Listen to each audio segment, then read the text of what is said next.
ಎಲ್ರಿಗೂ ನಮಸ್ಕಾರ. ಇವತ್ತು ಉಪ್ಸಾರು ಮತ್ತು ಹೀರೆಕಾಯಿ ಕಾಳು ಪಲ್ಯ ನಾನು ಹೇಗೆ ಮಾಡ್ತೀನಿ ಅಂತ ತೋರಿಸ್ತೀನಿ ಬನ್ನಿ.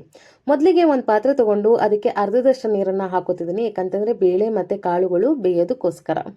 ಈಗ ಬೇಳೆಗಳನ್ನೆಲ್ಲ ಸೋಸ್ಕೊಂಡು ಒಂದು ಪಾತ್ರೆಗೆ ಹಾಕೋತಾ ಇದ್ದೀನಿ, ಯಾಕಂತಂದರೆ ಬೇಳೆಗಳನ್ನು ಚೆನ್ನಾಗಿ ವಾಶ್ ಮಾಡ್ಕೋಬೇಕು. ಸೊ ಅದಕ್ಕೆ ನೀರನ್ನು ಸೇರಿಸಿ ನಾನಿವಾಗ ಬೇಳೆಗಳನ್ನು ಚೆನ್ನಾಗಿ ವಾಶ್ ಮಾಡ್ಕೋತಾ ಇದ್ದೀನಿ. ಈ ವಾಶ್ ಮಾಡ್ಕೊಂಡಂಥ ಬೇಳೆಗಳನ್ನು ಕುದೀತಾ ಇರೋ ನೀರಿಗೆ ನಾನು ಸೇರಿಸ್ಕೊತಾ ಇದ್ದೀನಿ, ಯಾಕಂತಂದರೆ ಬೇಳೆ ಬೇಯೋದು ಲೇಟು, ಹಾಗಾಗಿ ಫಸ್ಟು ನಾವು ಬೇಳೆಗಳನ್ನು ಸೇರಿಸ್ಕೋತೀವಿ. ಸೊ ತುಂಬ ವೆರೈಟೀಸ್ ಆಫ್ ಉಪ್ಸಾರುಗಳನ್ನು ಮಾಡ್ತಾರೆ, ಬಟ್ ನಾನು ಮಾಡೋ ವೆರೈಟೀಸ್ ಆಫ್ ಉಪ್ಸಾರು ನಾನು ನಿಮಗೆ ತೋರಿಸ್ತಾ ಇದ್ದೀನಿ.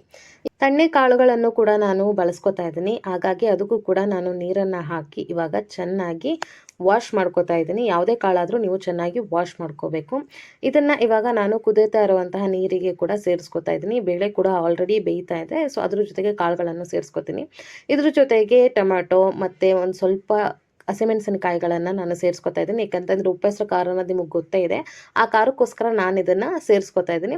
ಅವನ್ನು ಕೂಡ ಚೆನ್ನಾಗಿ ವಾಶ್ ಮಾಡಿಕೊಂಡು ಕುದೀತಾ ಇರೋ ನೀರಿಗೆ ನಾವು ಟೊಮ್ಯಾಟೊ ಮತ್ತು ಸ್ವಲ್ಪ ಹಸಿಮೆಣಸಿನಕಾಯಿಗಳನ್ನು ಸೇರಿಸ್ಕೊತಾ ಇದ್ದೀವಿ. ಇದನ್ನು ನಾವು ಕುದಿಯೋದಕ್ಕೆ ಬಿಡಬೇಕು, ಯಾಕಂತಂದರೆ ಬೇಳೆಗಳು ಮತ್ತು ಕಾಳುಗಳು ಮತ್ತು ನಾನು ಸೇರಿಸಿರುವಂತಹ ಟೊಮೆಟೊ ಮತ್ತು ಹಸಿಮೆಣಸಿನಕಾಯಿ ಚೆನ್ನಾಗಿ ಬೇಯೋದಕ್ಕೋಸ್ಕರ ಈ ಥರ ಪ್ಲೇಟನ್ನು ಅರ್ಧ ಬಿಟ್ಟು ನಾವು ಮುಚ್ಚಬೇಕಾಗತ್ತೆ, ಇಲ್ಲ ಅಂತಂದರೆ ಉಬ್ಬು ಬಂದು ಅದು ಸುರಿದೋಗತ್ತೆ. ಈಗ ನಾವು ಚೆಕ್ ಮಾಡ್ಕೋಬೇಕು ಬೇಳೆ ಮತ್ತು ನಾವು ಹಾಕಿರುವಂಥ ಪದಾರ್ಥಗಳು ಬೆಂದಿದೆಯಾ ಅಂತ. ಈಗ ನಾನು ಇದಕ್ಕೆ ಹೀರೆಕಾಯಿನೂ ಕೂಡ ಸೇರಿಸ್ತಾ ಇದ್ದೀನಿ, ಅದನ್ನು ಕೂಡ ನಾವು ಚೆನ್ನಾಗಿ ವಾಶ್ ಮಾಡ್ಕೊಬೇಕಾಗತ್ತೆ. ಈ ಥರ ವಾಶ್ ಮಾಡಿಕೊಂಡು ನಾವು ಈಗ ಆಲ್ರೆಡಿ ಕುದೀತಾ ಇರುವಂತಹ ಸಾಂಬಾರಿಗೆ ನಾವು ಈ ಹೀರೆಕಾಯಿಗಳನ್ನು ಸೇರಿಸ್ಕೊತೀವಿ, ಯಾಕಂತಂದರೆ ಹೀರೆಕಾಯಿನೂ ಕೂಡ ನಮಗೆ ಬೇಯಬೇಕಾಗತ್ತೆ. ಮೊದಲನೇ ಹಾಕೊಳ್ಳಿಲ್ಲ ಅಂತಂದರೆ ಹೀರೆಕಾಯಿ ಬೇಗ ಬೆಂದೋಗುತ್ತೆ, ಹಾಗಾಗಿ ಹಾಕೊಳ್ಳಿಲ್ಲ. ಟೊಮ್ಯಾಟೊ ಮತ್ತು ಹಸಿಮೆಣಸಿನಕಾಯಿ ಬೆಂದಿರೋದ್ರಿಂದ ಅದನ್ನು ನಾವು ಒಂದು ಪಾತ್ರೆಗೆ ಹಾಕೋತಾ ಇದ್ದೀವಿ, ಯಾಕಂತಂದರೆ ಟೊಮ್ಯಾಟೊ ಮತ್ತು ಹಸಿಮೆಣಸಿನಕಾಯಿ ಇವನ್ನೆಲ್ಲ ಸೇರಿಸಿ ನಾವು ಪೇಸ್ಟ್ ಮಾಡ್ಕೋಬೇಕು. ಉಪ್ಸಾರು ಖಾರ ಹೇಗೆ ಮಾಡೋದು ಅಂತ ತೋರಿಸ್ತೀನಿ ಇವಾಗ. ಅಲ್ಲಿ ಬೆಂದಿರುವಂತಹ ಹಸಿಮೆಣಸಿನಕಾಯಿಗಳನ್ನೆಲ್ಲನೂ ನಾವು ಹಾಕೋಬೇಕಾಗತ್ತೆ. ಉಪ್ಸಾರು ಖಾರ ಮಾಡೋದು ಕೂಡ ತುಂಬ ಈಸಿ. ನಾವೇನೀಗ ಹಸಿಮೆಣಸಿನಕಾಯಿ ಮತ್ತು ಟೊಮೊಟೊವನ್ನು ತೊಗೊಂಡಿದ್ದೀವಿ, ಅದನ್ನು ಒಂದು ಸೈಡಲ್ಲಿ ಇಟ್ಕೊಳ್ಳೋಣ. ಈಗ ನೀವು ನೋಡ್ತಾ ಇರ್ಬೋದು ಹೀರೆಕಾಯಿ ಮತ್ತು ಬೇಳೆ ಮತ್ತು ತಣ್ಣಿಕಾಳುಗಳು ಬೇಯ್ತಾ ಇರೋದನ್ನು ತುಂಬ ಚೆನ್ನಾಗಿ ಕುದಿಸ್ಬೇಕು, ಯಾಕಂತಂದರೆ ಎಲ್ಲ ಬೇಯಬೇಕು. ಇದಕ್ಕೆ ಸ್ವಲ್ಪ ಉಪ್ಪನ್ನು ನಾವು ಆ್ಯಡ್ ಮಾಡ್ಕೋಬೇಕಾಗತ್ತೆ. ಅದನ್ನು ಚೆನ್ನಾಗಿ ಬೇಯೋದಕ್ಕೆ ನಾವು ಬಿಡಬೇಕಾಗತ್ತೆ. ಒಂದು ಕಡೆ ಇವಾಗ ಸಾಂಬಾರು ರೆಡಿ ಆಗ್ತಾಯಿದೆ, ಉಪ್ಪೆಸರು ಖಾರ ರೆಡಿ ಮಾಡ್ಕೊಳ್ಳೋಣ ಬನ್ನಿ. ಬೇಯಿಸಿಟ್ಕೊಂಡಿರುವಂತಹ ಹಸಿಮೆಣಸಿನಕಾಯಿ, ಅದಕ್ಕೆ ಸ್ವಲ್ಪ ಕೊತ್ತಂಬರಿ ಸೊಪ್ಪು ಮತ್ತು ಹುಣಸೆಹಣ್ಣು ಮತ್ತು ಸ್ವಲ್ಪ ಬೆಳ್ಳುಳ್ಳಿ ಮತ್ತು ನಾವು ಆಲ್ರೆಡಿ ಬೇಯಿಸಿಟ್ಕೊಂಡಿದ್ವಲ್ಲ ಅದು ಒಂದು ಟೊಮ್ಯಾಟೊ. ಈಗ ನಾವು ಇದಕ್ಕೆ ಸ್ವಲ್ಪ ಮೆಣಸು ಮತ್ತು ಜೀರಿಗೆ, ಇದಕ್ಕೆ ಸ್ವಲ್ಪ ಉಪ್ಪನ್ನು ಸೇರಿಸ್ಕೊಂಡು ನಾವು ರೆಡಿ ಮಾಡ್ಕೊಳ್ಳೋಣ. ಈಗ ಒಂದು ಜಾರ್ ತಗೊಂಡು ಅದಕ್ಕೆ ಹಸಿಮೆಣಸಿನಕಾಯಿ ಮತ್ತು ಬೆಳ್ಳುಳ್ಳಿ ಮತ್ತು ನಾವು ಮೆಣಸು ಮತ್ತು ಜೀರಿಗೆ, ಉಪ್ಪು ಮತ್ತು ಹುಣಸೆಹಣ್ಣು ಮತ್ತು ಕೊತ್ತಂಬರಿ ಸೊಪ್ಪನ್ನು ಮಾತ್ರ ಆ್ಯಡ್ ಮಾಡ್ಕೋತೀವಿ. ಟೊಮ್ಯಾಟೊ ಹಣ್ಣನ್ನು ಆ್ಯಡ್ ಮಾಡ್ಕೊಳ್ಳಲ್ಲ ಉಪ್ಪೆಸರು ಖಾರಕ್ಕೆ. ಸೊ ಈಗ ಇದನ್ನು ನಾವು ರುಬ್ಕೊಳ್ಳೋಣ ಚೆನ್ನಾಗಿ. ನಾವು ಈ ಉಪ್ಪೆಸರು ಕಾಳನ್ನ ತುಂಬ ನುಣ್ಣಗೆ ರುಬ್ಕೋಬೇಕಾಗತ್ತೆ. ಸೊ ನೋಡ್ತಾ ಇರ್ಬೋದು ಕನ್ಸಿಸ್ಟೆನ್ಸಿ ಹೇಗಿದೆ ಅಂತ.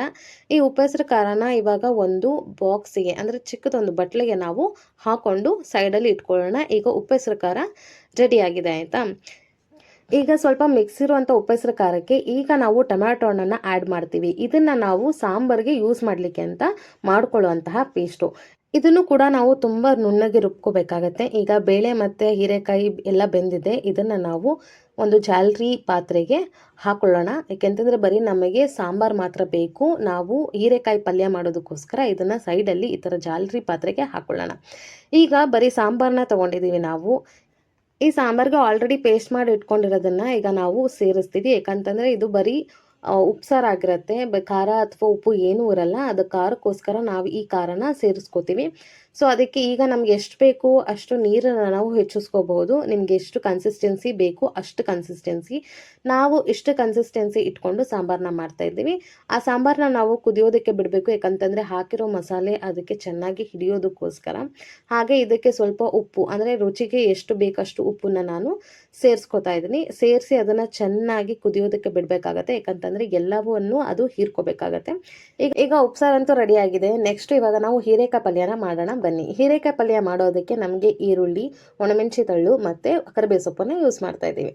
ಬಾಣಲಿಗೆ ಎಣ್ಣೆ ಹಾಕ್ಕೊಂಡು ಅದಕ್ಕೆ ಸ್ವಲ್ಪ ಸಾಸಿವೆನ ಹಾಕೋಬೇಕಾಗತ್ತೆ. ಸಾಸಿವೆ ಸ್ವಲ್ಪ ಸಿಡಿಯೋ ತನಕ ಇರಬೇಕು. ಸಾಸಿವೆ ಸಿಡಿಯೋದಕ್ಕೆ ಸ್ಟಾರ್ಟ್ ಆದಮೇಲೆ ಅದಕ್ಕೆ ನಾವು ಆಲ್ರೆಡಿ ಕಟ್ ಮಾಡ್ಕೊಂಡಿರುವಂತಹ ಈರುಳ್ಳಿ, ಕರಿಬೇವು ಸೊಪ್ಪು ಮತ್ತು ಒಣಮೆಣಸೆ ತಳನ್ನು ಹಾಕಬೇಕಾಗತ್ತೆ. ಹಾಕಿ ನಾವು ಅದನ್ನು ಚೆನ್ನಾಗಿ ಫ್ರೈ ಮಾಡಬೇಕಾಗತ್ತೆ. ಜೊತೆಗೆ ನಾವು ರುಚಿಗೆ ತಕ್ಕಷ್ಟು ಉಪ್ಪನ್ನು ಕೂಡ ಇವಾಗ ನಾವು ಆ್ಯಡ್ ಮಾಡ್ಕೊಳ್ಳೋಣ. ಅದನ್ನು ಕೂಡ ಸೇರಿಸಿ ಫ್ರೈ ಮಾಡೋಣ. ಕಂದು ಬಣ್ಣ ಬರೋವರೆಗೂ ನಾವು ಇದನ್ನು ಫ್ರೈ ಮಾಡ್ಕೊಳ್ಳೋಣ. ಕಾಳುಗಳು ಈ ಕನ್ಸಿಸ್ಟೆನ್ಸಿಯಲ್ಲಿ ನಮಗೆ ಬೆಂದಿರಬೇಕು. ತೋರಿಸ್ತಾ ಇದ್ದೀನಲ್ಲ ಆ ಕನ್ಸಿಸ್ಟೆನ್ಸಿಯಲ್ಲಿ. ಈಗ ಒಗ್ಗರಣೆ ಏನು ಮಾಡ್ಕೋತಾ ಇದ್ದೀವಿ ಅದನ್ನು ನಾವು ಸಾಂಬಾರಿಗೂ ಕೂಡ ಸೇರಿಸ್ಕೊಳ್ಳೋಣ. ಆಗ ಒಗ್ಗರಣೆ ಕೊಟ್ಟಂಗೂ ಆಗುತ್ತೆ ಸಾಂಬಾರಿಗೆ. ಈಗ ಎಲ್ಲ ಚೆನ್ನಾಗಿ ಮಿಕ್ಸ್ ಮಾಡ್ಕೊಳ್ಳೋಣ. ಸೊ ಅಲ್ಲಿಗೆ ಸಾಂಬಾರು ಕಂಪ್ಲೀಟಾಗಿ ರೆಡಿ ಆಗುತ್ತೆ. ಈಗ ಈರುಳ್ಳಿ ಎಲ್ಲ ತುಂಬ ಚೆನ್ನಾಗಿ ಫ್ರೈ ಆಗಿದೆ. ಅದಕ್ಕೆ ಆಲ್ರೆಡಿ ನಾವು ಉಪ್ಪೆಸರು ಖಾರ ಮಾಡಿಟ್ಕೊಟ್ಟಿದ್ವಲ್ಲ, ಆ ಖಾರನ ನಾವು ಸೇರಿಸೋಣ. ಯಾಕಂತಂದರೆ ಖಾರ ಟೆಕ್ಸ್ಚರ್ ಬರಲಿ ಅಂತ. ಅದನ್ನು ಚೆನ್ನಾಗಿ ಮಿಕ್ಸ್ ಮಾಡ್ಕೊಳ್ಳೋಣ. ಇದೆಲ್ಲವನ್ನು ಚೆನ್ನಾಗಿ ಮಿಕ್ಸ್ ಮಾಡ್ಕೊಂಡ್ಮೇಲೆ ಇದಕ್ಕೆ ನಾವು ಆಲ್ರೆಡಿ ಬೇಯಿಸಿಟ್ಟಿರುವಂತಹ ಕಾಳುಗಳನ್ನು ಸೇರಿಸ್ಕೋಬೇಕಾಗತ್ತೆ. ಇದಾದಮೇಲೆ ಅದಕ್ಕೆ ರುಚಿಗೆ ತಕ್ಕಷ್ಟು ಉಪ್ಪನ್ನು ಹಾಕಿ ಚೆನ್ನಾಗಿ ಮಿಕ್ಸ್ ಮಾಡ್ಕೊಳ್ಳೋಣ. ಈಗ ಹೀರೆಕಾಯಿ ಮತ್ತು ಕಾಳು ಪಲ್ಯಗಳು ರೆಡಿಯಾಗಿದೆ. ಸೊ ನೋಡ್ತಾ ಇರಬಹುದು ಎಷ್ಟು ಚೆನ್ನಾಗಿ ಕಾಣ್ತಿದೆ ಅಂತ. ಫೈನಲಿ ಪಲ್ಯ ಕೂಡ ರೆಡಿ ಆಯಿತು.